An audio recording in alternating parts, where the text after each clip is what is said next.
All right, so this cookie, we're going to do a couple different things. We are going to utilize some sprinkles, so I'm going to do that part first. So I'm going to go ahead and put my butterfly in here. I'm going to do the middle of the butterfly, basically the bug part of the butterfly, the body part. I'm going to do that part of the butterfly using these yellow nonpareils. And so I'm just going to make kind of a long oval that comes to a point. And I'm just going to go ahead and flood that in. That way I'm able to get some sprinkles to kind of give some dimension to the body of this butterfly. And then we're going to do a drag technique, which I love on butterflies. Again, you may not have a butterfly, you might have some other type of cookie in your DIY kit that works well with a drag technique. And a drag technique is just dragging our toothpick through the icing to create an effect. So right now I'm just using my toothpick to kind of push on those nonpareils and put them into a shape that I like, and it allows me to kind of create this nice line without having the bumps of nonpareils.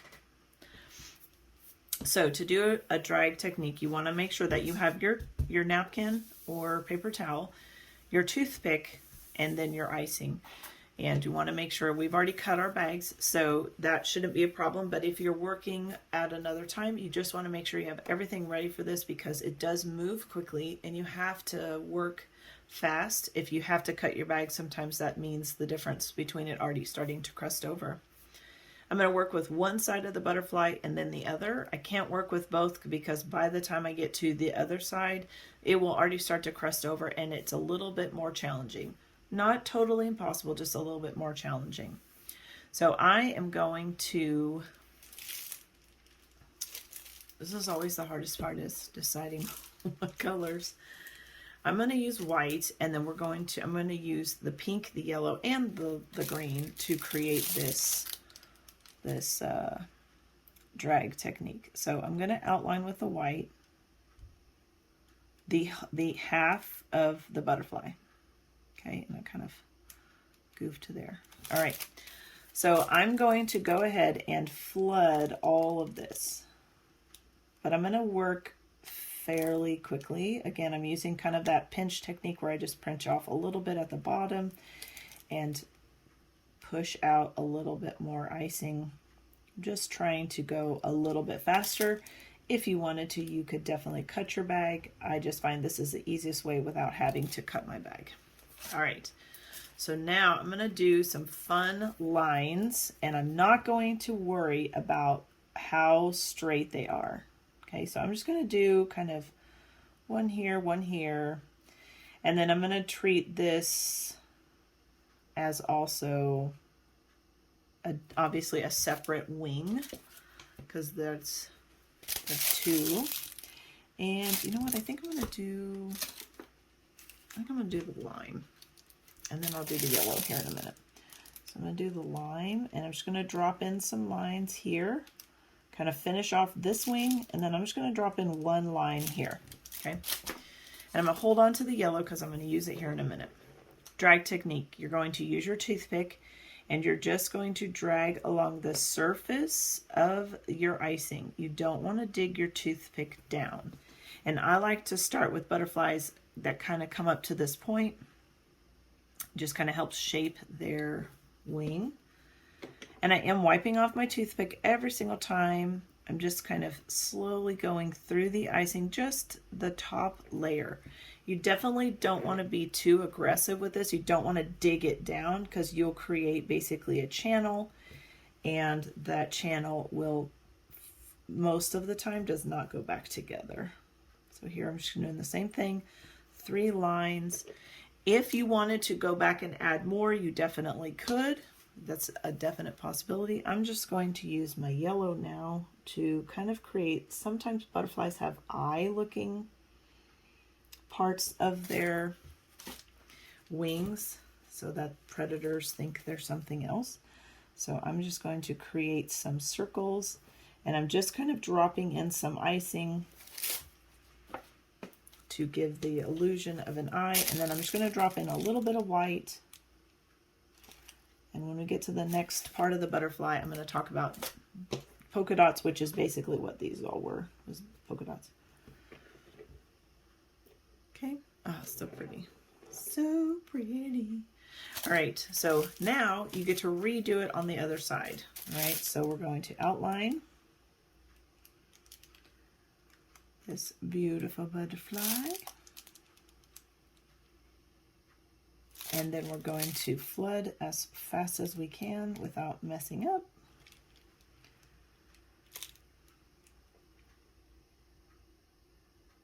Now, I know that sometimes it's hard to think, oh my gosh, I'm going to have to add more icing, so I'm going to go skimpy on this part because I'm just going to add more. But you don't really want to. Notice I'm not going skimpy. I'm flooding I flooded that entire shape, no space.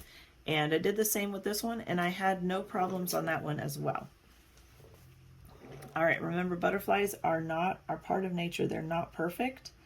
So it's okay if yours is not perfect. I just try to kind of go in the same general direction that I did on that first one.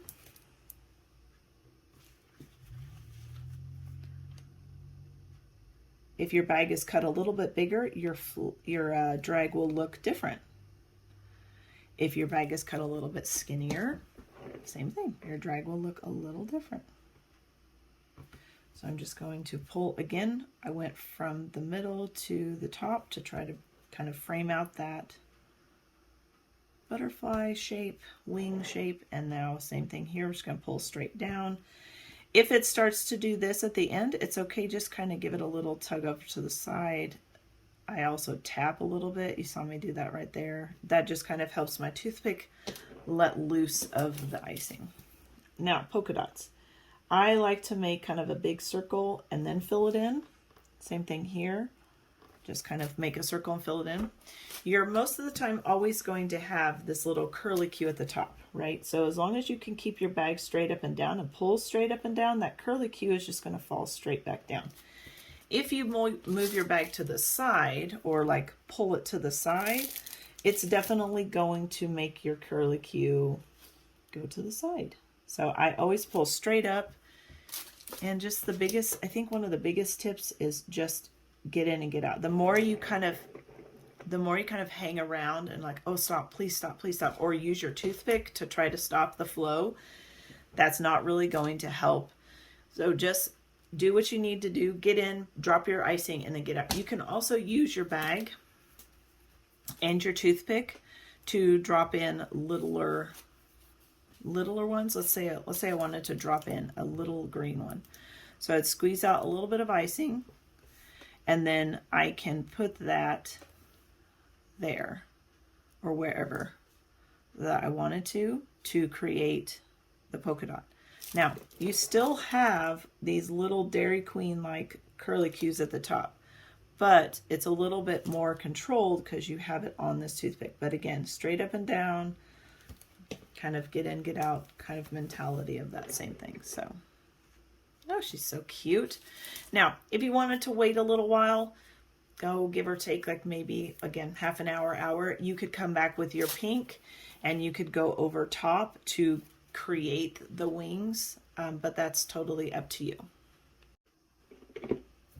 All right, so let's take a look at a shape that if you have a shape in your kit, but you don't want the whole entire shape filled with icing.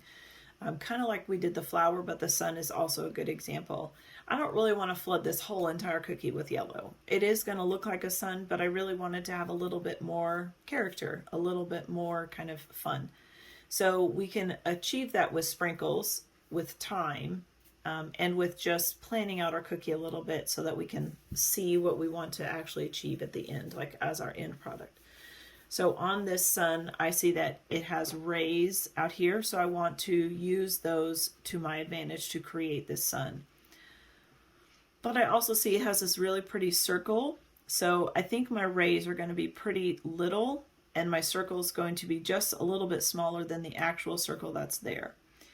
I could create some rays using my sanding sugar. If I wanted to create some, I could use those nonpareils again, the yellow nonpareils. So sprinkles are always a great way to kind of help create difference in a cookie.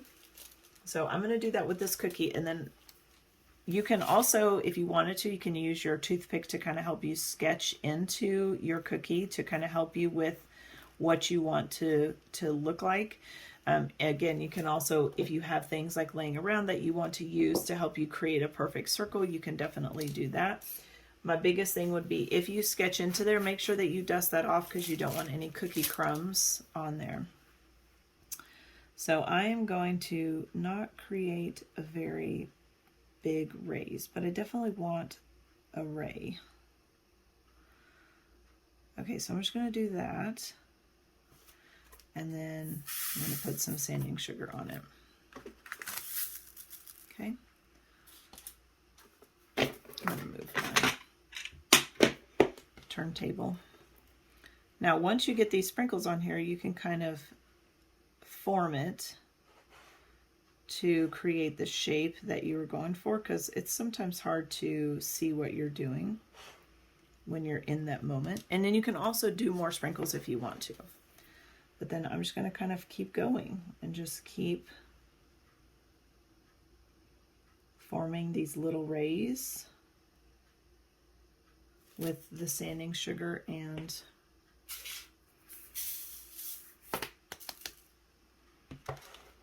okay.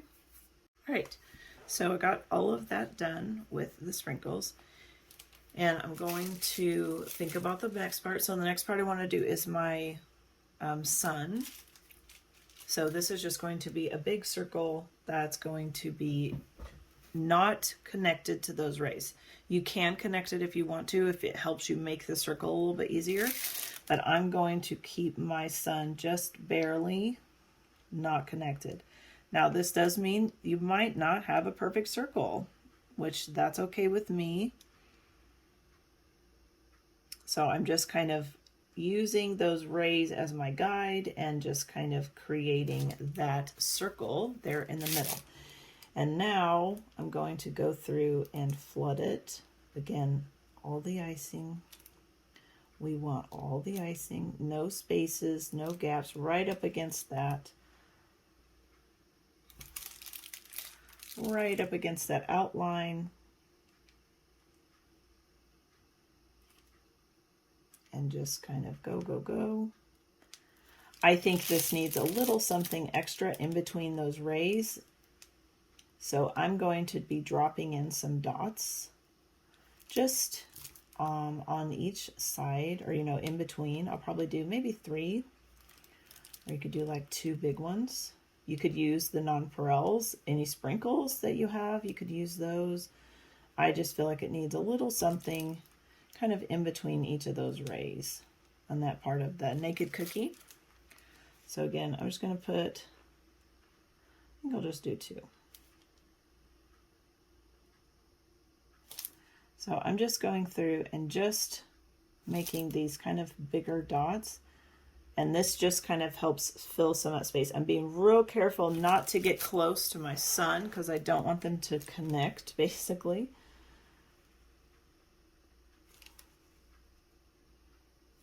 And I am using the cookie to kind of cut off the icing to stop it. Okay. And that's your sun. If you wanted to, you could put a face on it. You want to put some eyeballs, you could. You could put a little smile if you wanted to. I kind of like it as it is. If you wanted to give it a highlight, like a little shadow of illusion, you can take your white and you would just drop in a line kind of along a side. And I usually do a dot as well. It's up to you if you want to do that. You don't have to do that. If you waited a little too long to do that, you can definitely just use your toothpick to kind of make it go down smooth. Okay. All right, so these are the cookies that we did for the DIY kit example or tutorial. And we went through just simple outlining and flooding. We worked with some sprinkles. We actually worked with sprinkles on all 3 of those cookies. But remember, keeping sprinkles first, do that first, then work the rest of your cookie.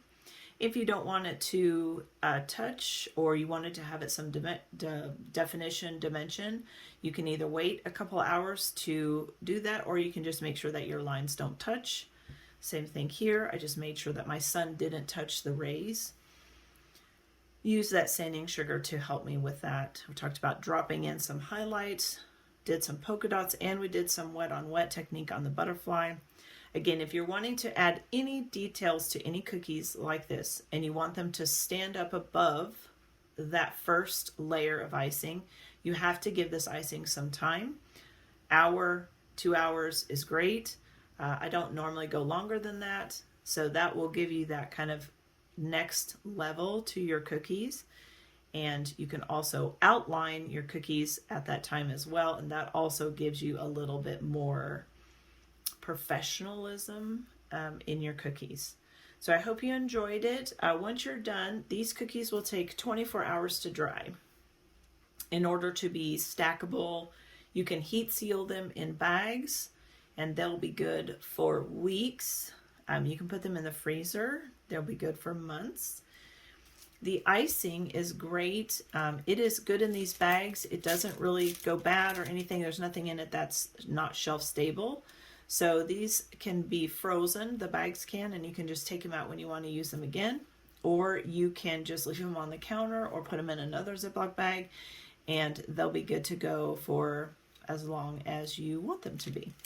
And yeah, you might have to kind of squish the bag around because the powdered sugar does settle, but they are good in their bags. Or you can throw them away and just, you can make it again if you want to. I have lots of tutorials on my YouTube channel that show you how to make glazed icing, how to make cookies. So if you want to redo that or you want to make your own, definitely check those out.